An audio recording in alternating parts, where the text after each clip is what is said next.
माघ महीने में ये 16 जनवरी प्रदोष है। शुक्रवार त्रयोदशी तिथि पड़ रही है। प्रदोष शुक्रवार का पड़ रहा है।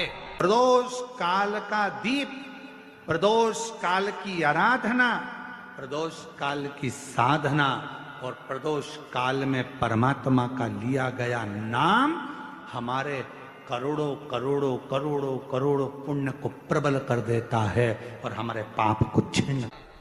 शुक्रवार की अगर प्रदोष पड़ती है तो शिव नीलकंठ पर विराजमान होते हैं। शुक्रवार की प्रदोष सुख और शांति देती है। मान लो आप प्रदोष का व्रत नहीं कर सकते, आप अगर व्रत नहीं कर सकते तो प्रदोष के दिन, प्रदोष काल में शाम का समय सूर्यास्त का कुछ पल कुछ घड़ी के पहले से लेकर बाद तक का प्रदोष काल के अंतर्गत आप शंकर जी के मंदिर में जाकर 1 लोटा पानी 5 बेलपत्र भी अगर समर्पित करते हैं तो संपूर्ण प्रदोष का फल आपके भाग्य में प्रबल हो जाए। का जब प्रदोष पड़े, जिसको कहते हैं शुक्र प्रदोष, शुक्रवार के प्रदोष वाले दिन उस एक चक्षु नारियल को एक बेलपत्री के साथ में महाराज अंदर तिजोरी में या अलमारी में या आपकी जहां बरकत होती है, दुकान का जहां व्यापार व्यवसाय चलता है, अलमारी उसमें उसको रख दिया जाता है। कब रखना है? शुक्रवार का प्रदोष के दिन। और शुक्र प्रदोष के दिन उसको रखने के बाद में दूसरा दिन अर्थात शुक्र प्रदोष के दिन रख दो और शनिवार के दिन उसको निकाल लो और निकालने के बाद उसको पूरे घर में घुमाने के बाद में श्री गणेश जी के मंदिर में, जो भी तुम्हारे घर में, तुम्हारे गांव में, तुम्हारे नगर में जो गणेश जी का मंदिर हो उस मंदिर में ले जाकर उसको रखी आइए। वहां से मात्र 1 दुर्बा लेकर आइए, गणेश जी महाराज की चढ़ी हुई केवल 1 दुर्बा, और उस दुर्बा को दरवाजे की देहली पर छुलाकर उस दुर्बा को अपनी अलमारी में, अपनी तिजोरी में उसी दिन रख दो जिस दिन लेकर आए महाराज। कभी जिंदगी में लक्ष्मी की कमी नहीं आ सकती, पर होना चाहिए 1 चक्षु नारियल। नारियल में 1 नारियल ऐसा होता है जिसका 1 नेत्र होता है, उसमें 3 नेत्र नहीं होते, एक चक्षु। तो प्रदोष पड़ती है, उस प्रदोष पर प्रदोष काल में अगर 1 आधी चम्मच भी गौ माता का दूध मिल जाए, एक छोटी सी कटोरी में सीधे हाथ में दूध और उल्टे हाथ में दूध, जल का पात्र या उसी पात्र के ऊपर दूध का पात्र रखकर हाथ में लेकर जो शंकर के शिवालय में देहली पर खड़ा होकर शंकर से अपनी कामना कर कर शंकर के मंदिर में जाकर दूध अशोक सुंदरी वाली जगह पर चढ़ाकर जल शंकर के शिवलिंग पर जो समर्पित कर देता है, देवाधिदेव महादेव उसकी कामना पूर्ण कर देते हैं। एक दिन शाम का समय, प्रदोष का दिन,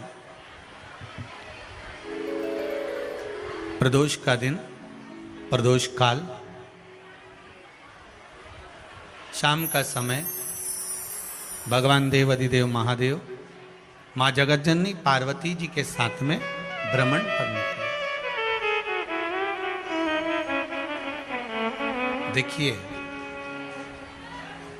अगर प्रदोष का व्रत नहीं कर सकते, प्रदोष के दिन आप व्रत नहीं कर सकते, मान लो आपसे भूखा नहीं रहा जाए, प्रदोष का व्रत नहीं कर सकते, प्रदोष के दिन आप भूखे नहीं रह सकते, मंदिर भी नहीं जा सकते, दिया भी नहीं लगा सकते, तो शिव महापुराण की कथा कहती है कि प्रदोष के दिन, प्रदोष काल में अपने ही दरवाजे के पास में देवाधिदेव महादेव का स्मरण कर कर लक्ष्मी की वृद्धि के लिए, कार्य सिद्धि के लिए, संपदा को प्राप्त करने के लिए आप अपने ही दरवाजे के पास में एक दीप लगा सकते हो। कौन से दिन? प्रदोष के। एक बात और अच्छे से समझ लीजिए, जो बच्चे चिड़चिड़े होते हैं, चाहे घर में बेटे हों, बहुएं हों, सास हो, ससुर हो, परिवार में छोटे छोटे बच्चे हों, चिड़चिड़ प्रवृत्ति करते हों या चिड़चिड़ा स्वभाव हो, जरा जरा सी बात में क्रोध आ जाता हो, बोलने का भान नहीं रह पाता हो, शब्दों के बाण चलते हों, तो महाराज प्रदोष के दिन, प्रदोष काल में बेलपत्री के पेड़ के नीचे एक जो पत्ता आपके पास में हो, पान का मिल जाए तो पान का, पीपल का मिल जाए तो पीपल का, बेलपत्र का मिल जाए तो बेलपत्र का, उस पत्ते पर मात्र थोड़ा सा शहद और 7 दाने चावल के रखकर घी का दिया लगा दो महाराज, और थोड़ा सा जल हाथ की अंजलि में लेकर भगवान देवाधिदेव महादेव का स्मरण कर कर कि इस बेलपत्री के वृक्ष के नीचे माता लक्ष्मी, पार्वती, सरस्वती विराजमान है। इसी बेलपत्री के पेड़ के नीचे मेरे देवाधिदेव महादेव का 12 ज्योतिर्लिंग का स्वरूप प्रकट है। उनका स्मरण कर कर जल चढ़ा दीजिए और उसका स्मरण कर लो जो चिड़चिड़ प्रवृत्ति करता हो, क्रोध करता हो, जिसको बोलने का भान नहीं होता हो, सम्मान नहीं देता हो, अपशब्द कहते हो, उनका स्मरण कर कर आप छोड़ेंगे। एकदम एक प्रदोष करेंगे, दूसरे प्रदोष तक तो आपको कोई दिक्कत ही नहीं। 2-3 प्रदोष कर कर देखिए, बाबा कृपा करें। बच्चों को पढ़ने का कह रहे हो, पढ़ने बैठो, पढ़ने बैठो, पढ़ने बैठो, पढ़ने बैठो, तो एक आध प्रयास बच्चों के लिए भी कर लिया करो कि भाई ठीक है, बच्चे लोग विद्या में प्रबल होंगे।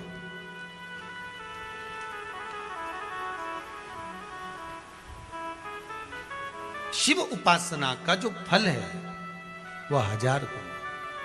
पहले भी कथा में कहा, आज फिर कहते हैं, शिव मंदिर में जल बाद में चढ़ाना, शंकर के मंदिर में जाकर पंचामृत स्नान बाद में कराना, शंकर जी के मंदिर में जाकर पूजन बाद में करना। पहले थाली एक और रखकर शिव मंदिर में झाड़ू, पोछा या जो बेलपत्री, निर्माल्य जो भी रखा हो, उतरा हुआ सामान, उसको भरकर कहीं एक और जहां मंदिर वाले रखते हो वहां ले जाकर रख दो। झाड़ू पोछा एक बार जरूर। पूजन करने से पहले सबसे पहले सफाई का ध्यान रखो और एक विश्वास रखना, आप मंदिर की सफाई नहीं कर रहे हो। फिर निवेदन करूंगा आपको, आप मंदिर की झाड़ू नहीं लगा रहे हो, आप मंदिर की सफाई नहीं कर रहे हो, आप मंदिर में पोछा नहीं लगा रहे हो। जितना हाथ आप मंदिर में फेर रहे हो सफाई के लिए, उतना आपके जीवन में जितना दुख है, जितनी तकलीफ है, जितना कष्ट है, जितनी बीमारी है, उस पर हाथ फेर रहे हो। मंदिर में नहीं फेर रहे हो। नहीं तो सारी दुनिया में जितने मंदिर हैं, सारे मंदिरों में ट्रस्टियों ने कुछ ना कुछ लगा के रखा है। स्वीपर आता है, साफ करके जाता है, ये आएगा सफाई कर कर जाएगा। पंडित जी होंगे तो बुआरी लगा देंगे, पंडित जी होंगे सफाई कर देंगे। उन्होंने तो पंडित जी को बोल के रखा है कि साफ कर दो, पंडित जी करते भी हैं, पर पहला फर्ज आपका है कि आप मंदिर में आए हो तो पहले आप सफाई करो। क्यों? क्योंकि हम उसका द्वार साफ रखें। आज के समय में तो एक नियम हो गया साहब कि मंदिर में जाते हो तो मंदिर के दरवाजे पर चप्पल उतार के जाते हो। नहीं तो शास्त्र रीति तो ये कहती है कि मंदिर में भगवान सामने बैठा है तो उसके सामने चप्पल भी नहीं उतरना चाहिए। तो कई लोग कहते हैं मंदिर के अंदर थोड़ी ना उतार, हम तो जीने से भी बाहर, एकदम गेट के बाहर वहां उतार, पर सामने तो है ना, सम्मुख में तो है। तुम्हारे यहां अगर 4 लोग दिवाली मिलने आते हैं ना, तो तुमने चप्पल रखने का भी स्टैंड बनाकर रखा है। साइड में उतारिए, दहली पर मत उतार देना, थोड़ा साइड में उतारो। सामने से सब आते जाते रहते हैं, सामने उतारो, सम्मुख में क्यों उतार रहे हो?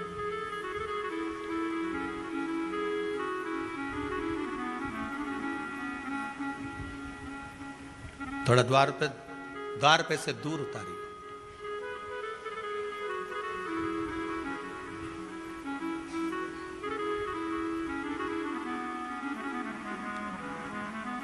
अभी तो कुबेरेश्वर धाम में काम चल रहा है। आप लोग जो दान दे रहे हो, आपके दिए हुए दान से निर्माण चल रहा है। अभी तो आप पहनकर जूता चप्पल भी अंदर आ जाते हो। भले दूसरे मंदिरों में चप्पल पहनकर हमने देखा है, आधिकाधिक मंदिरों में, ब्रजभूमि पर भी बहुत मंदिरों में लोग अंदर जूता पहनकर चले जाते हैं, पर जब तक बाबा नहीं बैठा तब तक तो आप पहनकर आ रहे हो। जिस दिन बाबा कुबेरेश्वर धाम में आकर बैठ गया, उसके बाद वो दोनों गेट पर चप्पल बाहर ही रहेगी। आओ आप, कंकर से शंकर जब शरीर से लगेगा तब सुख भोगोगे, आनंद भोगोगे, सुख की प्राप्ति। अपने द्वार पर भी कितना सुंदर लिखा है भविष्य पुराण के अंतर्गत, और विष्णु पुराण में भृगु बाबा का चरण का चिन्ह भगवान विष्णु की छाती पर रहा। भगवान विष्णु की छाती पर भृगु बाबा के चरण का चिन्ह रहा।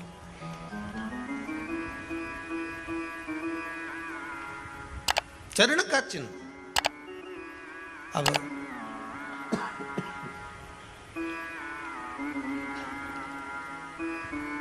भविष्य पुराण में लिखा है कि अगर हम मंदिर के द्वार पर घर के चौखट के एकदम सामने चप्पल उतार देते हैं 7 बार दिन भर में से, कितनी बार?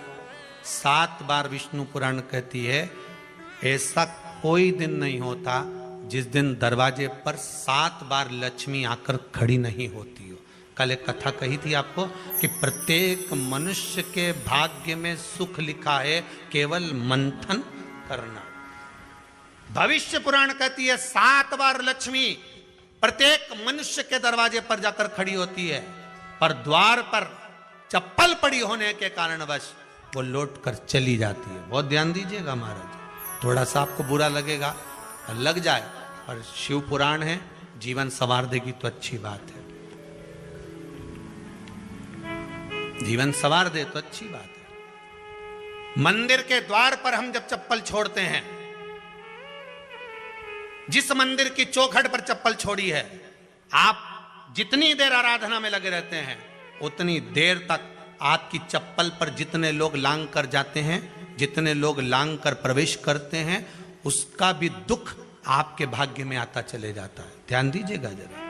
चप्पल का भविष्य पुराण में पढ़िएगा कवि की पादुका का महत्व क्या है, पादुका किस ओर उतारना चाहिए, पादुका को कहाँ रखना चाहिए, किस जगह पर बुआरी झाड़ू को रखना चाहिए, किस जगह पर चलनी को रखना चाहिए, सुई उस सुई को जिस हाल में सब बैठते हैं उस हाल में क्यों रखा जाता? सुई तो इतनी सी है, पर जिस हाल में सब बैठते हैं उस हाल में ना तो झाड़ू रखते हैं, उस हाल में ना चलनी रखते हैं। भैया क्यों नहीं रखते? कारण क्या है कि जिस हाल में सब बैठकर बात करें, आवक जावक की बात हो, व्यापार की बात हो, लक्ष्मी की बात हो, प्रेम स्नेह की बात हो, आपस में बैठकर सब चर्चा कर रहे हो, अगर वहां छलनी होगी, झाड़ू होगी, तो बैठे बैठे बात करने में विवाद चालू हो जाएगा। 15-20 मिनट तुमने बहुत प्रेम की बात करी, अच्छे से बात करी, पति पत्नी बहुत प्रेम की बात कर रहे थे, मालूम पड़े बात करते करते से कब झगड़ा उत्पन्न हो जाए तो समझ में नहीं आया। हमारी बहू को क्या हो जाता है, बैठे बैठे बात करते करते झगड़ा कर देती है, जरा सी बात में झगड़ा चालू हो जाता है। कारण क्या है? जिस हाल में तुम बैठ रहे हो, जिस कमरे में तुम बैठ रहे हो, जिस हाल के अंदर सब बैठकर चर्चा करते, बात करते, चित्त करते, आपस में बैठकर सब लोग एक दूसरे के बातचीत करने बैठे हैं, आए व्यय देखने बैठे हैं, दुकान व्यापार की बात करने बैठे हैं, उस जगह पर भी झगड़े का क्रम कहां से आ गया? एक ना एक का मुंह क्यों फूल गया? कारण क्या था? कोई बात टेंशन क्यों आ रहा है? मतलब उस हाल में या तो चलनी रखी है या झाड़ू रखी है, भले तुमने सोफे के नीचे फंसा दियो, भले तुमने पीछे फंसा दियो, पर पड़ी जरूर है, रखी जरूर है, कहीं ना कहीं पड़ी होगी। क्यों कहते हैं कि जिस हाल में आप बैठ रहे हो, जहां पर आप संपदा की बात कर रहे हो, दौलत की बात कर रहे हो, व्यापार की बात कर रहे हो, व्यवसाय की बात कर रहे हो, उस हाल में अगर कहीं कैलेंडर टंगा हो, कोई सामान ऐसा रखा हो, कोई पर्दा ऐसा लगा हो, कोई चीज ऐसी लगी हो, तो उसमें एक सुई उसमें रख दीजिए। क्यों कहते हैं? हमारे यहां दूल्हा भी जाता है ना, तो उसका जो साफा बनता है या जूता उसको पहनाते हैं, उस तक में पिन टच करके भेज देते हैं। बोलो सही है कि गलत है? दूल्हा तोरण लगाने जा रहा है, दूल्हा तोरण देने जा रहा है, तो उसके जूते में भी पिन घुसेड़ कर भेजते हैं, पिन लगाकर भेजते हैं, उसके साफे में पिन लगाकर भेजते हैं। एक भले सुई नहीं लगाएंगे तो आल पिन लगाकर भेज देंगे। क्यों भेजते हैं? उसका कारण क्या? कि लक्ष्मी को लेने जा रहा है, संपदा लेने जा रहा है, और जिसको वो ब्याह करने जा रहा है उसका संबंध सुई और धागे के संबंध जैसा हमेशा सिला हुआ होना चाहिए, उधेड़ा ना जाए, कैंची जैसा कटा हुआ नहीं होना चाहिए। एक एक प्रमाण को जरा देखो तो। और दुनिया के लोग कहते हैं साहब हमारे यहाँ तो सुख नहीं है, शांति नहीं। शांति तुमने भंग करी, कोई दूसरा भंग करा। चप्पल उतार दी दरवाजे पर, मंदिर के द्वार पर। हम तो यहाँ तक कहेंगे पशुपति व्रत करने जा रहे हो, पशुपति व्रत को धारण करने जा रहे हो, एक सोमवार मत पहनो चप्पल। जब मंदिर जा रहे हो तब दिन भर पहनो, मंदिर जाओ मत पहनो। कोई जरूरी है कि मंदिर पहनने चप्पल पहनना जरूरी है?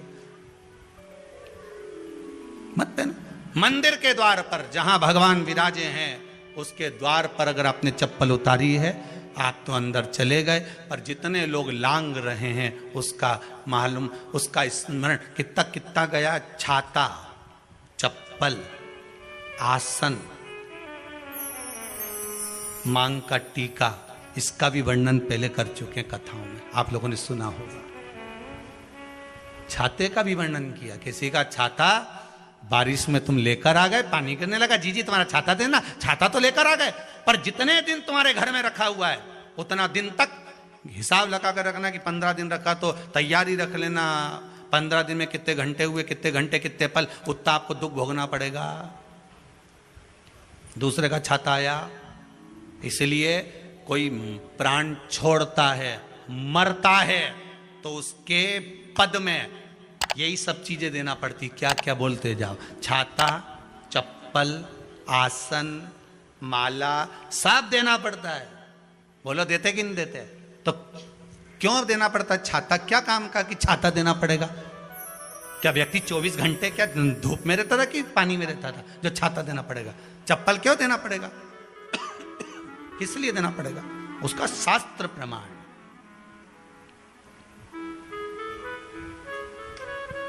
जरा सा राजा परीक्षित ने जरासंध के मुकुट को सिर पे पहन लिया था।